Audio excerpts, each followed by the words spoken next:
वो डरावनी रात, साल 1997 की बात है। आकाश नाम का एक युवा पत्रकार उत्तर भारत के एक दूर दराज इलाके में किसी रहस्यमयी गांव पर रिपोर्ट तैयार करने गया था। गांव का नाम था नरैना, जो शहर से लगभग 70 किलोमीटर दूर घने जंगलों के बीच बसा हुआ था। आकाश को इस गांव की चर्चा अपने दफ्तर में एक बूढ़े कर्मचारी से मिली थी, जिसने कहा था, ग्रेटर दैन नरैना गांव में रात के 12 बजे कोई बाहर नहीं निकलता, जो भी निकला वो लौटा नहीं। आकाश को ये बात बेहद अजीब लगी और यही जिज्ञासा उसे उस गांव की ओर खींच लाए। आकाश जैसे ही गांव पहुंचा, वहां की वीरान गलियां, सूखे कुएं और बंद घरों के दरवाजे देखकर उसका दिल थोड़ा कांप गया।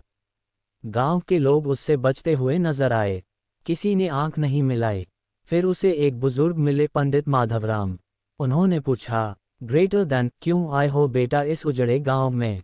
आकाश ने उन्हें सारा किस्सा बताया और उनका इंटरव्यू लेने की इच्छा जताई। पंडित बोले, ग्रेटर दैन अगर जान की सलामती चाहते हो तो सूरज ढलने से पहले गांव छोड़ दो। लेकिन आकाश ठान चुका था। उसने गांव में ही एक खाली मकान में रात बिताने का फैसला किया, वही मकान जिसमें कोई 20 साल पहले पूरे परिवार की रहस्यमयी मौत हुई थी। रात के 11:30 बजे थे। मकान में अजीब सी ठंडक फैलने लगी, जैसे कोई अदृश्य उपस्थिति पास आ गई हो। आकाश अपने कैमरे के साथ तैयार था, पर दिल की धड़कनें तेज हो रही थीं। जैसे ही घड़ी ने 12 बजाए, एक जोरदार दरवाजे पर खड़खड़ाहट हुई। साथ ही दीवार पर किसी ने अपने नाखूनों से खुरचा, जिससे आवाज आई, ग्रेटर दैन चलो चलो, समय आ गया है। आकाश घबरा गया। उसने कैमरा ऑन किया, पर स्क्रीन पर कुछ न दिखा। तभी एक बच्ची की हंसी सुनाई दी। वो धीमे धीमे सीढ़ियों से ऊपर जा रही थी, पर वो बिना पैर के थी। अगली सुबह आकाश गांव के सबसे पुराने मंदिर पहुंचा। वहां उसे पुरानी हस्तलिखित किताबें मिलीं, जिनमें लिखा था, ग्रेटर दैन 1880 में गांव की जमींदारनी रत्नमला को जिंदा जला दिया गया था। कारण डायन होने का आरोप। तभी से गांव पर श्राप लग गया था। ग्रेटर दैन हर अमावस्या की रात रत्नमला की आत्मा अपने बदले की तलाश में लौटती है। आज वही अमावस्या थी। पंडित माधवराम ने आकाश को बुलाया और एक राज बताया, ग्रेटर दैन रत्नमला को मेरे पूर्वजों ने ही मारा था। अब उसका बदला मुझसे लिया जाएगा। अगर मैं पूजा न करूं तो आज कई और जाने जाएंगी। आकाश ने पंडित की मदद करने का निर्णय लिया और रात को मंदिर में जाकर विशेष यज्ञ शुरू किया गया। पर आत्मा को शांत करना इतना आसान नहीं था। रात 12:15 बजे मंदिर के अंदर से पंडित की चीख सुनाई दी।